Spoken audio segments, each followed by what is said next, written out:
وقتی دانشجوی جوان چینی برای آخرین بار با خانواده‌اش حرف زد، هیچ کس فکرش هم نمی‌کرد که این آخرین تماس باشه. اما دوربین‌های مداربسته چیز وحشتناکی رو نشون می‌دادن.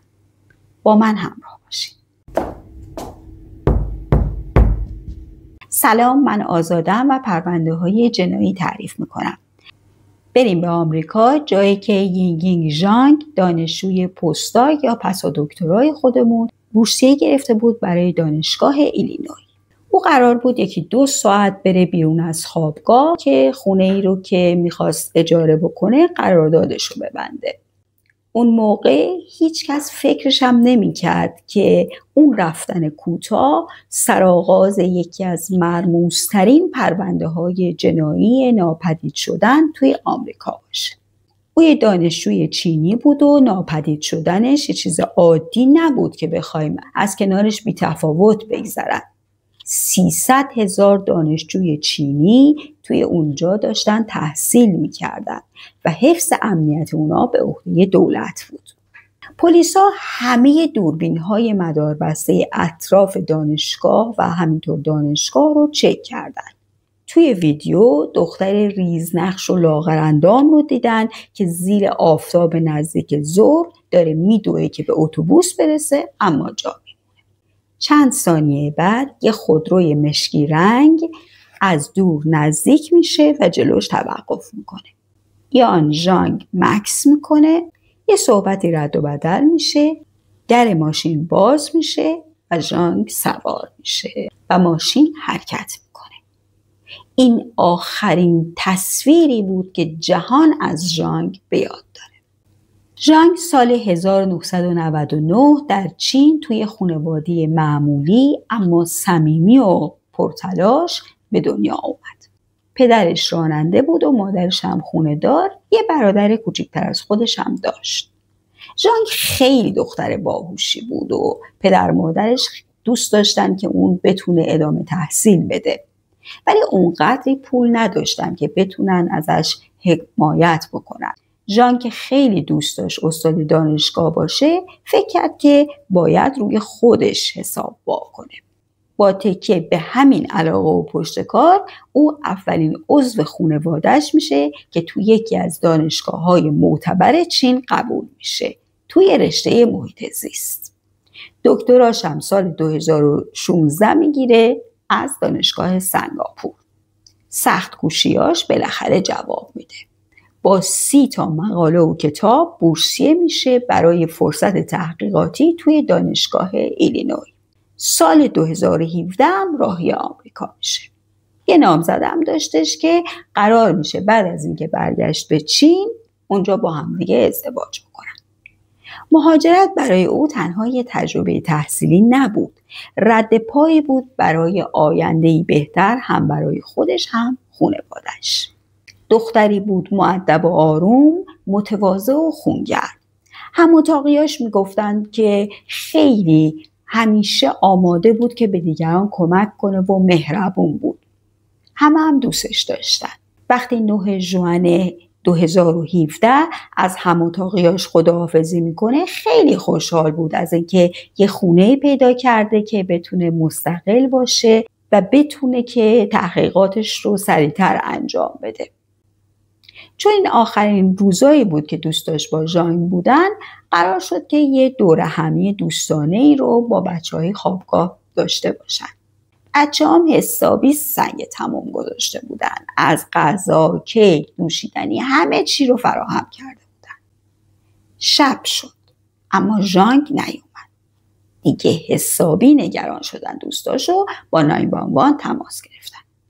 اولش پلیس زیاد جدی نگرفت. اما نگرانی ها کم کم جدی شد. دانشجوهای چینی و غیر چینی، حتی دانشجوهای آمریکایی شروع کردند به تجمعات اعتراضی برای عدم امنیت دانشجوها. صدای اعتراض بلند بود. مسئله فقط ناپدید شدن یک دانشجوی چینی نبود. اون نماینده هزاران دانشجوی خارجی بود که با آرزوهای بزرگ اومده بودن توی اون کشور. اونا میگفتن که اگر این بلا سر ژانگ اومده، از کجا معلوم که سر ما نیاد؟ باید پیگیر باشن بالاخره. حالا فکر کنین پدر و مادرش چه حالی داشتن. خانواده‌ای ساده و خوشحال از موفقیت‌های دخترشون ناگهان در شوک و انتظار گیر کردن. اومدن به آمریکا که پیگیر بشن وضع دخترشون رو. دولت چین هم البته بهشون کمک کرد، فشارهای دیپلماتیک هم وارد کرد. اینجا بود که FBI وارد ماجرا میشه. ماشین توی دوربین مدار بسته یه سدان مشکی رنگ بود که عده کمی اونو داشتن. اول تمرکز میکنن روی افرادی که توی دانشگاه بودن و با نهایت تعجب و حیرت به اسم برخورد میکردن که اصلا باورشون هم نمیشد. برنادت کریستنسن، دانشجوی دکترای رشته فیزیک در ایلینوی، مدرس فعلی و کاندید استادی دانشگاه، باهوش و آروم با جایگاهی محترمانه در دانشگاه. 30 سالش بود و قبلا هم متأهل بود. وقتی که ازش بازجویی میکنن میگه اصلا من اون موقع خواب بودم. دیوار هاشا اونقدرام که او فکر میکرد بلند نبود. دیده بودن ماشینشو توی دوربین. ماشینشو که بازرسی میکنن میبینن که خیلی عجیب تمیزکاری شده بود. تا درز و دورزاش هم با ماده پاک کننده شسته بود. خب خیلی غیر عادی آدم یه تمیزکاری معمولی روی ماشینش انجام میده، نه اینجور، مگر اینکه بخواد چیزی رو پنهون بکنه. فشارشون رو بیشتر میکنن روی کریستنسن. بالاخره هم جواب میده و اعتراف میکنه که بله من یه دختر آسیایی رو سوار کردم، اما وقتی که خواستم سر یه پیچی دور بزنم که سریعتر اونو برسونم به مقصد، اونم اعتراض کرد و از ماشین پیاده شد. دیگه هم خبری ازش ندارم. پلیسا فکر کردن که بایستی اطلاعات بیشتری جمع آوری کنن. به خاطر همین رفتن سراغ همسر و دوست دختر سابق کریستنسن. همسرش گفتش که اون خیلی رفتار خشنی داشت و فانتزیای تو روابطش داشت که من اصلا نمیتونستم تحمل کنم، به خاطر همینم ازش طلاق گرفتم. دوست دختر سابقش هم تایید کرد که آره رفتارای خشنی داشتش و اصلا دوستیشون رو به هم زدن. اینجا بود که تکنولوژی و هوش پلیس نقطه عطفی رو رقم میزنه. پیشنهاد میکنن به خانم ترابولیس که حاضری با ما همکاری بکنی، یه شنود بهت وصل کنیم، بری خونه کریستنسن و ازش حرف بکشی. خب البته خیلی مسئله خطرناکی بود اگه واقعا اون قاتل بوده باشه، ولی خانم ترابولیس قبول میکنه. وقتی میره خونه کریستنسن خیلی اون خوشحال میشه و گرم ازش پذیرایی میکنه. حرفشون گل میندازه و با افتخار تعریف کرد که ژانگ رو میبره به خونه و وقتی که خواستش که با اون ارتباط برقرار کنه به زور، چنون دفاعی میخوب کنه از خودش این زن ریزنقش آسیایی که حسابی کریستنسن رو عصبانی میکنه و به درد سر میندازه، طوری که ناچار میشه که یه فس کتکش بزنه، بعدش هم بخوابوننش روی تخت، ببنددش. بعدش هم که کارش تموم شد او رو خفه کرد و تیکه تیکش کرد، توی 3 کیسه زباله تقسیم کرد جسدش رو، انداختش تو جاهای مختلف و گفتش که هیچ وقت نمیتونن جسدش رو پیدا بکنن. همینطور گفتش که من این کار رو با 30 نفر دیگه هم کردم، هیچ سرنخی هم ندارن پلیسا، اصلا ممکن نیست منو پیدا بکنن.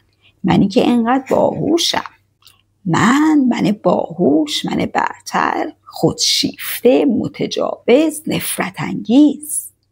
نه نمیرسم به من، اما رسیدم. در مورد اون 30 نفرم بلوف زده بود، اما اون چه که مسلمه اون ذهن پلیدی داشت که خودشو با قاتلای سریالی مقایسه میکرد. همه چیز مشخص بود. توی بازرسی از خونش نوار چسب کلفتی رو پیدا میکنن با یه طناب که روش الیاف آخرین لباسی رو که ژانگ پوشیده بود رو پیدا میکنن، خیلی کم البته.